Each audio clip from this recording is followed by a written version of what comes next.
Welcome to the Great Divorce Podcast, hosted by divorce financial analyst and retirement planning counselor Andrew Hatherley. Join Andrew and guest experts as they help late-life divorcees build the financial and mental foundation for a meaningful future. There is life after divorce. Now, on to the show.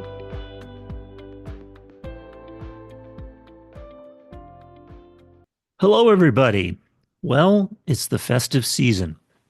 Thanksgiving was a few days ago, which was a cue for me to get the Christmas lights up. And we have more festivities ahead. Excuse my voice, I picked up my Thanksgiving cold. That's another tradition of the holidays. The mood may not be so festive if you're going through a mid to late life divorce and you're faced with working around holiday traditions and relationships with family members. Or maybe you're an adult child of an older divorcing couple. You and your brothers and sisters are used to gathering at mom and dad's house for eggnog, caroling, and a big Christmas dinner. But what if dad's not in the house anymore? Or what if the house has been sold because of the divorce? What about mom's new boyfriend? How do we navigate these relationships and traditions during the holidays? Here to help us answer these questions is Kathleen Shack. Kathleen is a licensed marriage and family therapist, divorce coach, and mediator, and has been working with couples and families for over 24 years. She's the founder of Family Solutions Counseling in Alpharetta, Georgia, and a native of Atlanta. Kathleen earned her BA in psychology from the University of Georgia and master's in marriage and family therapy, family studies from the University of Kentucky. Kathleen is also a fellow member of the Amicable Divorce Network, of which I am a member, which helps people find an alternative path through divorce, rather through the conflict and destructive litigation process. Kathleen, welcome to the Great Divorce Podcast. Thank you so much for having me. I'm so glad to be here. Well, I'm very happy to have you on, especially during the festive season, and I think it's an appropriate time to discuss this subject. And I'd like to start by discussing the unique challenges of dealing with families in the holidays as it applies to our audience, who are older divorcees. So we can assume that there are no minor children involved. Well, with Great Divorce, there might be minor grandchildren involved. So what do you see as some of the key challenges here in dealing with the holidays, particularly for older divorced couples? I think, like you were saying a moment ago, there are a lot of adjustments in terms of traditions and what is going to happen with family traditions that the family had before a divorce happened. And so I think it's a good idea to start talking with all the adult children, start finding out from them what are some traditions that they might want to hold on to, or some things that they might want to do differently this year. But it's interesting to figure out what are the new traditions going to be. So everybody might brainstorm about what they would like to do different this year, but it's going to be a lot of changes. So I think it's important to talk to all the different family members and get their thoughts on what's going to be important going into the holidays. Yeah, you mentioned the traditions, and with an older divorcing couple and adult children, it's quite possible that some of these traditions have been in place for many, many years. And you can see that there may be a lot of sentiment attached to doing particular things. How would we best navigate the fact that, well, maybe this year we're not going to be, caroling on the porch at the house because the house has been sold? Mm-hmm. I think if the family can decide, first of all, where are the holidays going to be held, that is going to be the first key to figuring out what a potential new tradition might be. So let's say if the original house has been sold where everybody has spent the holidays for the past 20 years, then that in itself is going to start off a new tradition, because maybe the adult children want to be the ones who host the holiday, or maybe it's going to be visiting their parents at their new apartment complex or their above 55 neighborhood where maybe there's going to be a big buffet that they do at the clubhouse or in the dining hall or something. So I think whoever's going to be in charge of the holiday, they get to be the ones to then start the conversation about what do we want to do, where do we want to do it, and what's that going to look like this year. You mentioned who's going to be in charge, and you could see that. Let's say there was a Christmas dinner or whatever your faith or method of celebrating, but there's a gathering at one house, and perhaps mom might have traditional gender roles, not always the case, but we're dealing with an older demographic, might have taken the lead in putting together the dinner, and maybe the adult daughter would have been involved. I I know from previous discussions with psychologists about the effect of gray divorce on adult children that there might be some changes here that perhaps the adult's daughter might find herself, I don't want to say saddled, but that's the word that comes to my mind, saddled with perhaps more responsibilities or chores. That's Hmm. something we have to adapt to, I think. Right. Oftentimes it is the adult daughter that tends to take on the role of hosting. And so sometimes that's a welcome change and they've been waiting for their turn to be the one to host for the holidays. And other times it's not a change that's welcome. So I think it's important to talk with the kids and find out, does anybody want to host this year? And what would that look like? And then maybe even divide it up. Somebody could host something on, say, if you're Christian on Christmas Eve, and then another child could host something on Christmas Day. So you kind of find a way to get everybody involved if it's not the original generation hosting it. Right. I think the key that you mentioned is about communicating and Mhm. discussing the holidays. And I would assume that the further in advance this could be done of the holidays, the better. Mhm. Right. And I think it's a good time to also have everybody look at possibilities of doing a potluck for the holidays and have each person bring their favorite dish. So that way, all of the responsibility isn't now on, say, one of the adult children or potentially on the grandmother who now doesn't have her huge kitchen that she used to have, where she used to be able to cook everything for the meal. So I think people have to be open to being flexible if it's going to be a new year with new traditions happening. They are going to have to be a little bit more flexible. And of course, divorce often frays the emotions Hmm. for the people not only going through the divorce, but the family members surrounding the couple Yeah. involved. And with gray divorce, adult children, well, they're adults and they've got adult Hmm. issues to deal with, and potentially they may be dealing with marital issues of their own, which may put Hmm. further stressors on their own relationship. And thinking, if mom and dad can't make it, how am I going to get Right. through this? And I suppose the holidays just exacerbates that.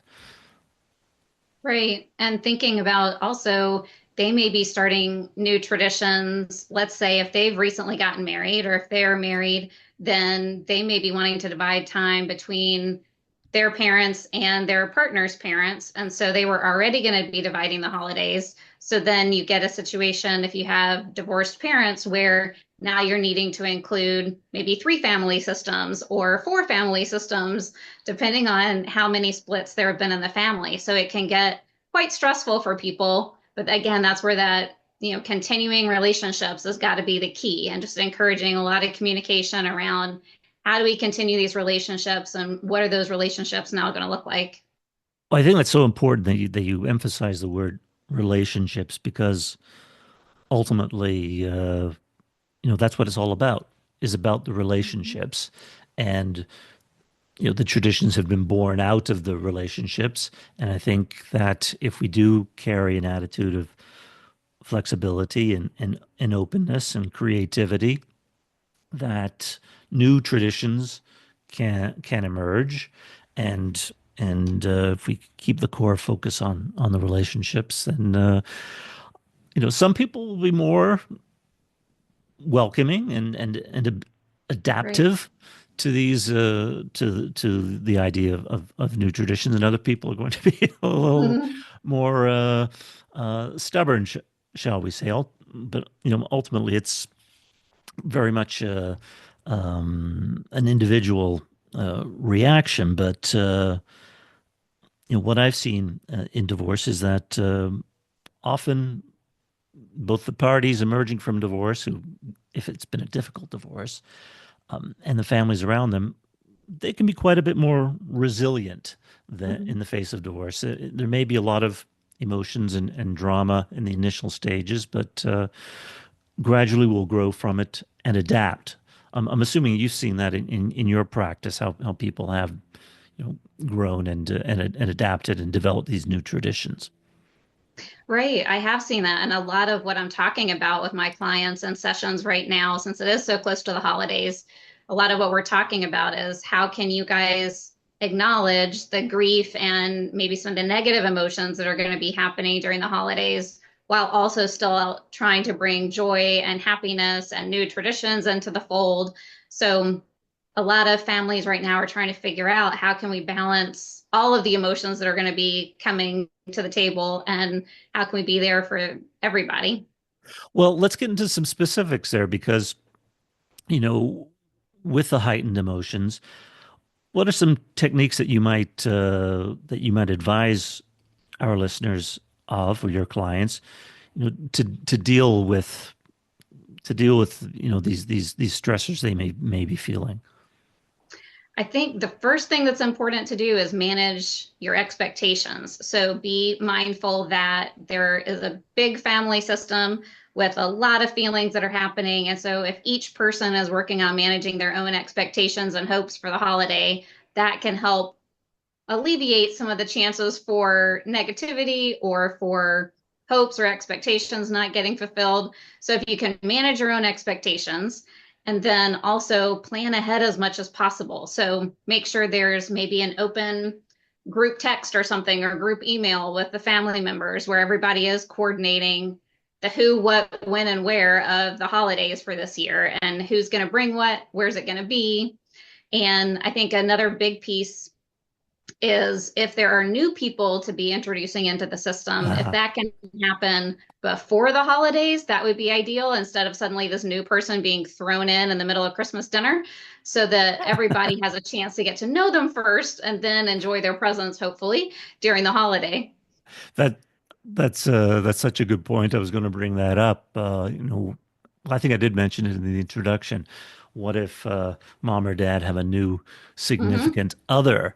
And I suppose this is very much going to depend on probably the amount of preparation time that there Right. has been um, to introduce this person into the lives, and how receptive the ex is to being in the same room. And perhaps they won't be in the same room. Perhaps there'll Hmm. be a separate gathering.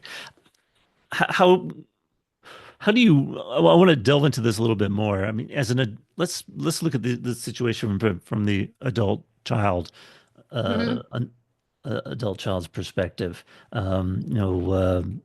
They've dealt with mom or dad for maybe 40, 50 years, and then there's this new person.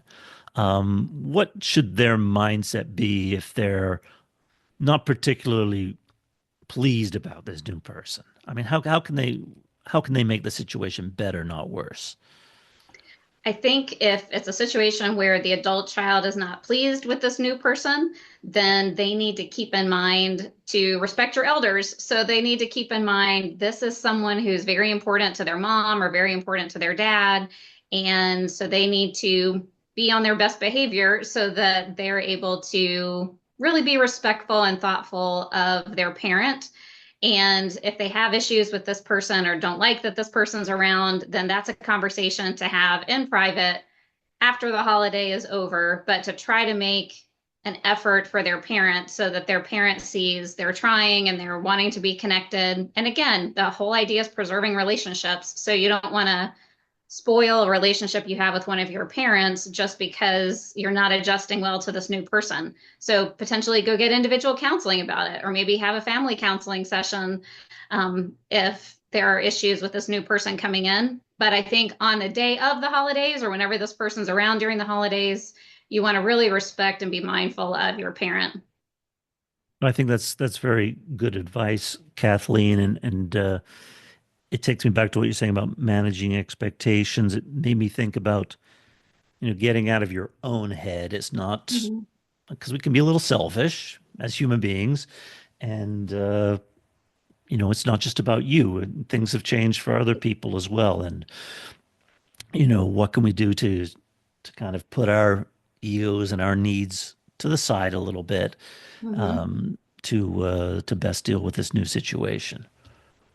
Right. And especially when you think about the holidays, typically people are not in a house with their entire extended family for a week at a time. Usually people are there just for the meal or maybe for a few hours, maybe 48 hours. So you can survive 48 hours of anything. So if you think about if you don't like somebody who's sitting there, just sort of grin and be polite, use your manners and ask if you can help with things, let your family know you need to take a walk, do things where you're managing your own emotions and not putting it on everybody else that's there around the table.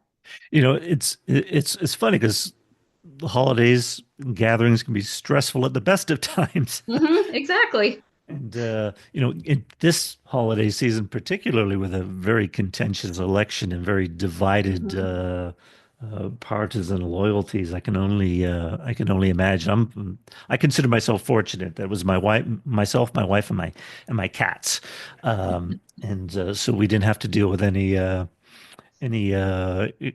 extreme aunts or uncles on either Hmm. side.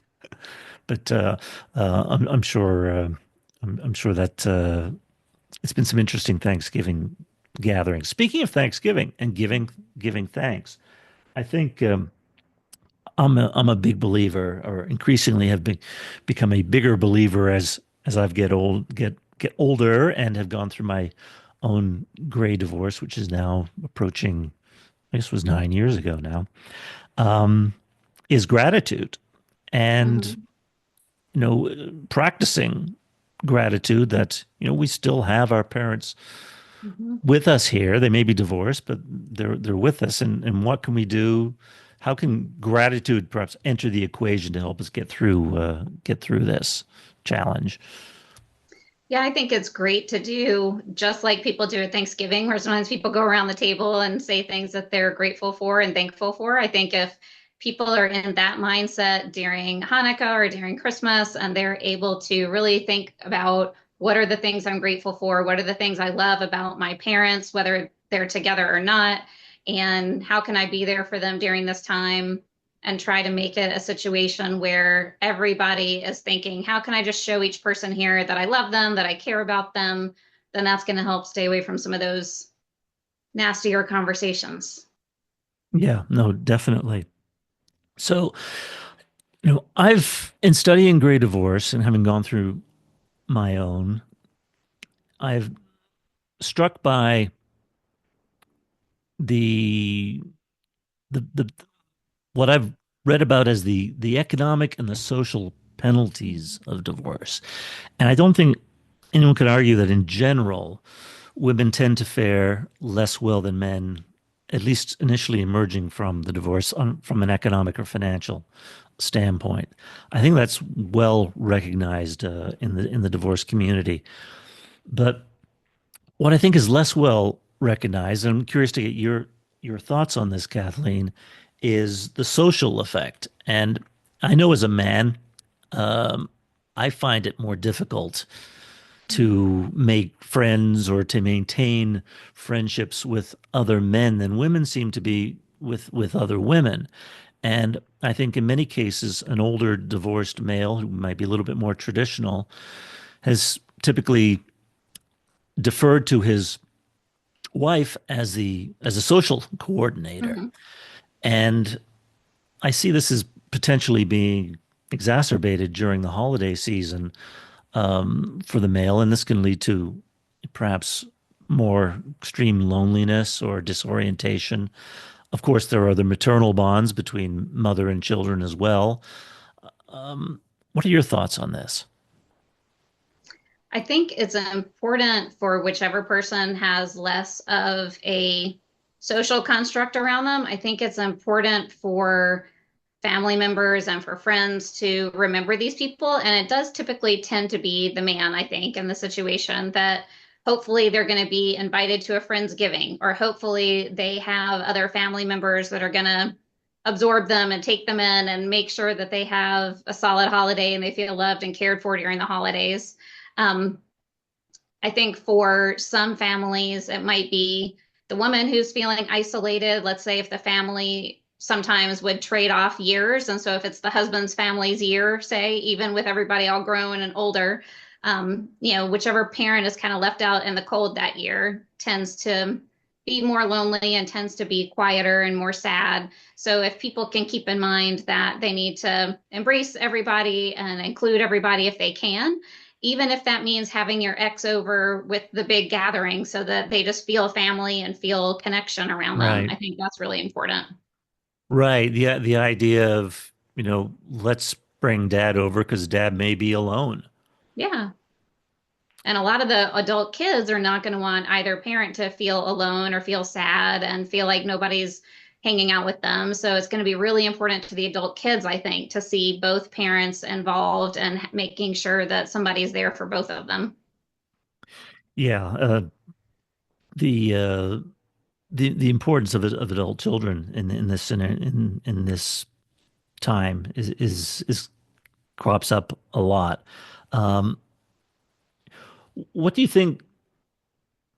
I think that can be an element of when you're going through a gray divorce as the individual. You're very much focused on yourself and your financial future, and you may tend to think, well, your children aren't minor children anymore, and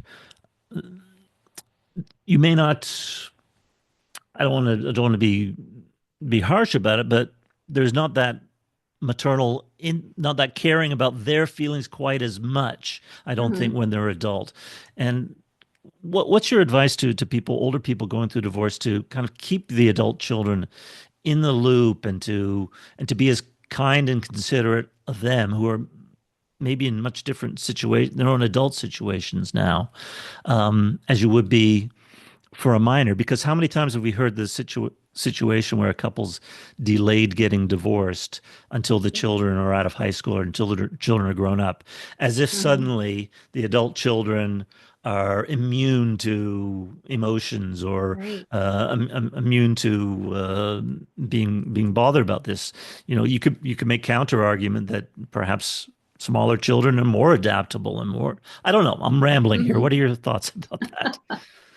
I do have a lot of clients that I'm seeing whose parents are getting divorced, and these are all adult children of divorce. And so they really are struggling. They're having a hard time when their parents aren't including them in on some of the information or letting them be part of the decision making, say, about holidays. So I think it is important for the people getting a divorce to keep in mind that their kids do have a lot of sentimental attachment to things in the home. They have a lot of sentiment around traditions. They want to know that both of their parents are going to be okay. So oftentimes adult children want to get involved, say, in the financial discussions. I think it's good for the parents who are getting divorced to try to keep the kids out of the details, because some of that the parents just need to figure out on their own, no Right. matter how old your kids are. Um, but I think it's good to give them an overall picture of, hey, we set up our will, we set up a trust, we set up these different things. You're going to be okay financially. But also emotionally, they need to keep checking in with their adult children, because the adult children are going through a lot of emotions and they want to know that their parents are still there for them and that they're not just solely focused on themselves. Oh, that's great advice. Before we wrap up, Kathleen, is there anything else that you'd like to add with respect to navigating relationships and traditions with family members in the holidays?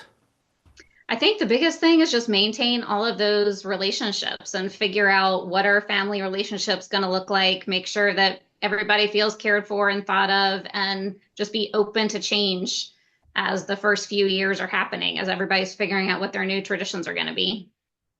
Well, that's great advice, Kathleen. Now, if our Georgia listeners, because you're licensed to practice in Georgia, correct? Right. If our Georgia listeners would like to find out more about your services and perhaps work with you, how can they find you? They can find me on my website. My website is mftga.com. And they can also send me an email if they want to. My email is kathleen@mftga.com. Terrific. And I will put both your website and email in the show notes on my transcendretirement.net podcast page so that people can also find that information there. Kathleen, thank you very much. We really enjoyed having you on today. It's been a great chat. Thanks for having me. I had so much fun. Thanks so much for tuning in to this episode of the Gray Divorce Podcast. To learn more or get in contact with your host, you can visit Andrew's website at transcendretirement.net. Also, please feel free to rate, subscribe, and leave a review wherever you listen to your podcasts. That helps others find the show, and we greatly appreciate it. Thanks again for listening, and we'll catch you in the next episode. Information provided is educational only and should not be construed as legal or tax advice. Each situation is unique and should be discussed with your tax or legal advisor prior to implementation. Andrew Hatherley is not an attorney and does not provide legal advice. Information provided is financial in nature. Advisory services offered through Hatherley Capital Management, LLC. Divorce financial analysis services offered through Wiser Divorce Solutions, an affiliated company.